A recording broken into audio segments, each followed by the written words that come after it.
యోబు గ్రంథము 30వ అధ్యాయము. అట్టివారు ఇప్పుడు నన్ను గూర్చి పదములు పాడుదురు. నేను వారికి సామెతకు ఆస్పదముగానున్నాను. వారు నన్ను అసహ్యించుకొందురు. నా యొద్ద నుండి దూరముగా పోవుదురు. నన్ను చూచినప్పుడు ఉమ్మివేయక మానరు. ఆయన నా త్రాడు విప్పి నన్ను బాధించెను. కావున వారు నాకు లోబడక కళ్ళెము వదిలించుకొందురు. నా కుడి ప్రక్కను అల్లరి మూక లేచును. వారు నా కాళ్లను తొట్టిల్ల చేయుదురు. పట్టణమునకు ముట్టడి దెబ్బ వేసినట్లు తమ నాశన ప్రయత్నములను నా మీద సాగింతురు. వారు నిరపరాధులైనను నా మార్గమును పాడు చేయుదురు. నా మీదికి వచ్చిన ఆపదను మరి అధికము కలుగజేయుదురు. గొప్ప గండి గుండా జలప్రవాహము వచ్చునట్లు వారు వచ్చెదరు. ఆ వినాశములో వారు కొట్టుకొని పోవుదురు. భీకరమైనవి నా మీద పడెను. గాలి కొట్టివేయునట్లు వారు నా ప్రభావమును కొట్టివేయుదురు. మేఘము వలె నా క్షేమము గతించిపోయెను. నా ఆత్మ నాలో కరిగిపోయి ఉన్నది. ఆపద్దినములు నన్ను పట్టుకొని ఉన్నవి. రాత్రివేళను నా ఎముకలు నాలో విరగగొట్టబడినట్లున్నవి. నన్ను బాధించు నొప్పులు నిద్రపోవు. మహారోగ బలము చేత నా వస్త్రము నిరూపమగును. మెడ చుట్టు నుండు నా చొక్కాయి వలె అది నన్ను ఇరికించుచున్నది. ఆయన నన్ను బురదలోనికి త్రోసెను. నేను ధూళియు బూడిదయు నైనట్లున్నాను. నీకు మొర్రపెట్టుచున్నాను, అయితే నీవు ప్రత్యుత్తరమేమియూ నీయకున్నావు. నేను నిలుచుండగా నీవు నన్ను తేరిచూచుచున్నావు. నీవు మారిపోయి నా ఎడల కఠినుడవైతివి.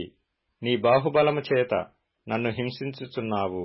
గాలిచేత నన్ను లేవనెత్తి దానిమీద నన్ను కొట్టుకొని పోజేయుచున్నావు. తుఫాను చేత నన్ను హరించివేయుచున్నావు. మరణమునకు సర్వజీవులకు నియమింపబడిన సంకేత సమాజ మందిరమునకు నీవు నన్ను రప్పించదవని నాకు తెలియను. ఒకడు పడిపోవునెడల వాడు చెయ్యి చాపడా? ఆపదలోనున్నవాడు తప్పింపవలనని మొర్రపెట్టడా? బాధలోనున్న వారి నిమిత్తము నేను ఏడవలేదా? దరిద్రుల నిమిత్తము నేను దుఃఖింపలేదా? నాకు మేలు కలుగునని నేను ఆశించుకొనగా నాకు కీడు సంభవించెను. వెలుగు నిమిత్తము నేను కనిపెట్టగా చీకటి కలిగెను. నా పేగులు మానక మండుచున్నవి. అపాయ దినములు నన్నెదుర్కొనెను. సూర్యుని ప్రకాశము లేక వ్యాకులపడుచు నేను సంచరించుచున్నాను. సమాజములో నిలవబడి మొర్రపెట్టుచున్నాను. నేను నక్కలకు సోదరుడనైతిని, నిప్పుకోళ్ల జతకాడనైతిని. నా చర్మము నల్లబడి నా మీద నుండి ఊడిపోవుచున్నది. కాక వలన నా ఎముకలు కాగిపోయెను. నా స్వరమండలము దుఃఖస్వరమునిచ్చుచున్నది. నా పిల్లన గ్రోవి రోదన శబ్దము ఎత్తుచున్నది. యోబు గ్రంథము 31వ అధ్యాయము. నేను నా కన్నులతో నిబంధన చేసుకొంటిని. కన్యకను నేనేలాగు చూచుదును? అలాగు చేసిన ఎడల పరముననున్న దేవుని ఆజ్ఞ ఏమగును? ఉన్నత స్థలముననున్న సర్వశక్తుని స్వాస్థ్యమేమగును? దుర్మార్గులకు విపత్తు సంభవించుటే గదా? పాపము చేయువారికి దురవస్థ ప్రాప్తించుటయే గదా? ఆయన నా ప్రవర్తన నెరుగును గదా? నా అడుగుజాడలనన్నిటినీ లెక్కించును గదా? అబద్ధికుడునై నేను తిరుగులాడిన ఎడల, మోసము చేయుటకై నా కాలు త్వరపడిన ఎడల, నేను యథార్థుడనై ఉన్నానని దేవుడు తెలుసుకొనున్నట్లు న్యాయమైన త్రాసులో ఆయన నన్ను తూచునుగాక. నేను త్రోవ విడిచి నడిచిన ఎడల, నా మనస్సు నా కన్నులను అనుసరించి సంచరించిన ఎడల, మాలిన్యమేమైనను నా చేతులకు తగిలిన ఎడల, నేను విత్తిన దానిని వేరొకడు భుజించునుగాక. నేను నాటినది పెరికివేయబడునుగాక. నేను హృదయమున పరస్త్రీని మోహించిన ఎడల, నా పొరుగువాని ద్వారమున నేను పొంచియున్న ఎడల, నా భార్య వేరొకని తిరుగలి విసరునుగాక. ఇతరులు ఆమెను కూడుదురుగాక. అది దుష్కామ కార్యము. అది న్యాయాధిపతుల చేత శిక్ష నొందతగిన నేరము. అది నాశన కోపము వరకు దహించు అగ్నిహోత్రము. అది నా ఆదాయమంతయు నిర్మూలము చేయును. నా పనివాడైనను పనికత్తి అయినను నాతో వ్యాజ్యమాడగా, నేను వారి వ్యాజ్యమును నిర్లక్ష్యము చేసిన ఎడల, దేవుడు లేచినప్పుడు నేనేమి చేయుదును? ఆయన విచారణ చేయనప్పుడు నేను ఆయనతో ఏమి ప్రత్యుత్తరమిత్తును? గర్భమున నన్ను పుట్టించినవాడు వారిని కూడా పుట్టింపలేదా? గర్భములో మమ్ము రూపించినవాడు ఒక్కడే గదా? బీదలు ఇచ్చేయించిన దానిని నేను బిగబట్టిన ఎడలను, విధవరాండ్ర కన్నులు క్షీణింపజేసిన ఎడలను, తల్లిదండ్రులు లేని వారిని నా అన్నములో కొంచెమైనను తిననీయక నేను ఒంటరిగా భోజనము చేసిన ఎడలను, ఎవడైనను వస్త్రహీనుడై చచ్చుట నేను చూడగను, బీదలకు వస్త్రము లేకపోవుట నేను చూడగను, వారి దేహములు నన్ను దీవింపకపోయిన ఎడలను, వారు నా గొర్రెల బొచ్చు చేత వేడిమి పొందకపోయిన ఎడలను, గుమ్మములో నాకు సహాయము దొరుకునని తండ్రి లేని వారిని నేను అన్యాయము చేసిన ఎడలను, నా భుజశల్యము దాని గూటి నుండి పడునుగాక, నా బాహువు ఎముకలోనికి విరుగునుగాక. నేనాలాగు చేయలేదు. నా బాల్యము మొదలుకొని దిక్కులేనివాడు తండ్రి భావముతో నన్ను భావించి నా యొద్ద పెరిగెను. నా తల్లి గర్భమందు పుట్టిన నాటి నుండి దిక్కులేని వానికి నేను మార్గదర్శినైతిని. దేవుని మహాత్మ్యము ఎదుట నేను నిలువజాలననియు, ఆయన నన్ను నిర్మూలము చేయుననియు భీతి పుట్టెను. సువర్ణము నాకు ఆధారమనుకుని ఎడలను, నా ఆశ్రయము నీవేయని మేలిమి బంగారముతో నేను చెప్పిన ఎడలను, నా ఆస్తి గొప్పదని గాని నా చేతికి విస్తారమైన సొత్తు దొరికినని గాని నేను సంతోషించిన ఎడలను, సూర్యుడు ప్రకాశించినప్పుడు నేను అతనినే గాని, చంద్రుడు మిక్కిలి కాంతి కలిగి నడుచుచుండగా అతనినే గాని చూచి, నా హృదయము రహస్యముగా ప్రేరేపింపబడి వారి తట్టు చూచి నా నోరు ముద్దు పెట్టిన ఎడలను, పరముననున్న దేవుని దృష్టికి నేను వేషధారినవుదును. అదియు న్యాయాధిపతుల చేత శిక్షనుందతగిన నేరమగును. నన్ను ద్వేషించిన వానికి కలిగిన నాశనమును బట్టి నేను సంతోషించిన ఎడలను, అతనికి కీడు కలుగట చూచి నేను ఉల్లసించిన ఎడలను, నేనాలాగు చేయలేదు. అతని ప్రాణమును నేను శపించలేదు. పాపము చేయుటకు నా నోటికి నేను చోటియ్యనేలేదు.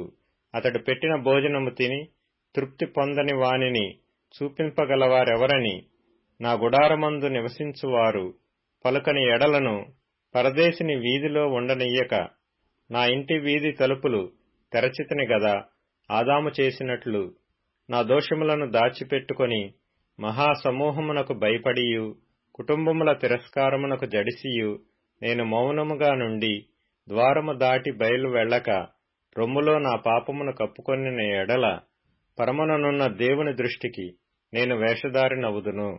నా మనవి వినుటకై నాకొకడు ఉండవలెనని నేనెంతో కోరుచున్నాను. ఇదిగో నా చేవ్రాలు గురుతు, ఇదిగో నా ప్రతివాది వ్రాసిన ఫిర్యాదు. సర్వశక్తుడు నాకుత్తరమిచ్చునుగాక.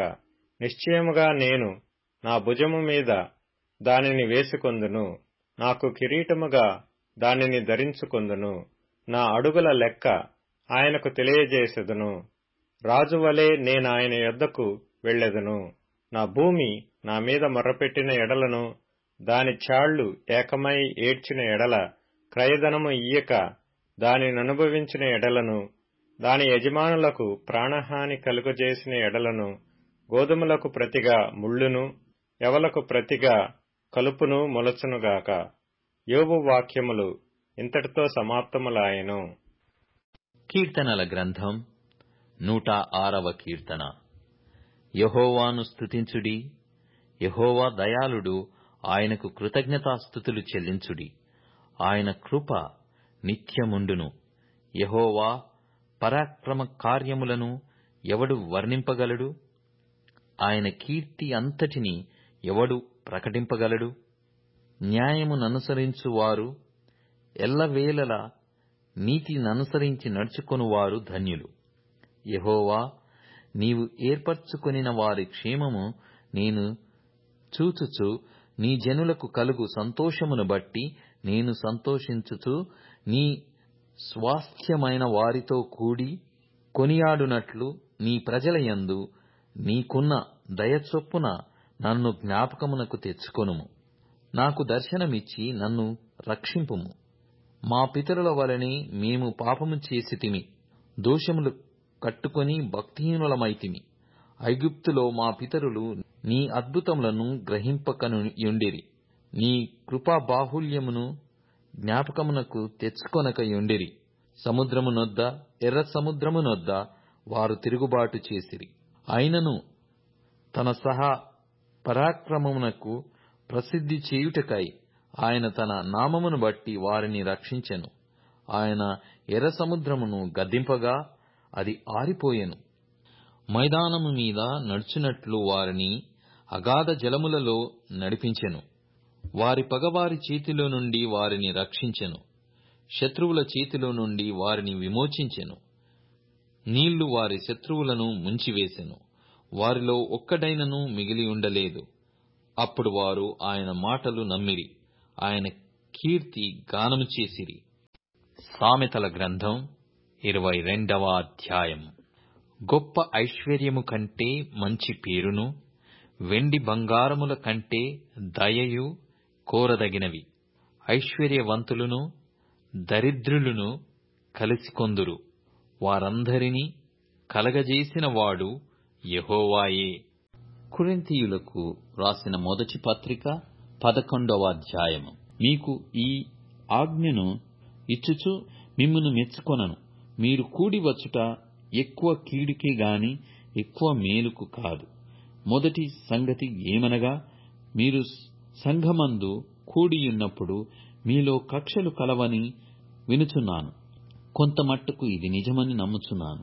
మీలో యోగ్యులైన వారెవరో కనబడునట్లు మీలో భిన్నాభిప్రాయము లుండక తప్పదు. మీరందరూ కూడి వచ్చుచుండగా మీరు ప్రభువు రాత్రి భోజనము చేయుట సాధ్యము కాదు. ఏలయనగా మీరు ఆ భోజనము చేయునప్పుడు ఒకనికంటే ఒకడు ముందుగా తన మట్టుకు తాను భోజనము చేయుచున్నాడు. ఇందువలన ఒకడు ఆకలిగొనినను మరి ఒకడు మత్తుడవును. ఇదేమి, అన్నపానములు పుచ్చుకొనుటకు మీకు ఇండ్లు లేవా? దేవుని సంఘమును తిరస్కరించి పేదలను సిగ్గుపరచుదురా? మీతో ఏమి చెప్పుదును? దీనిని గూర్చి మిమ్మును మెచ్చుదునా? మెచ్చను. నేను మీకు అప్పగించిన దానిని ప్రభువు వలన పొందితిని. ప్రభు అయిన యేసు తాను అప్పగింపబడిన రాత్రి యొక్క రొట్టెను ఎత్తుకొని కృతజ్ఞతాస్తుతులు చెల్లించి దానిని విరిచి, ఇది మీ కొరకైన నా శరీరము, నన్ను జ్ఞాపకము చేసుకొనుటకై దీనిని చేయుడని చెప్పెను.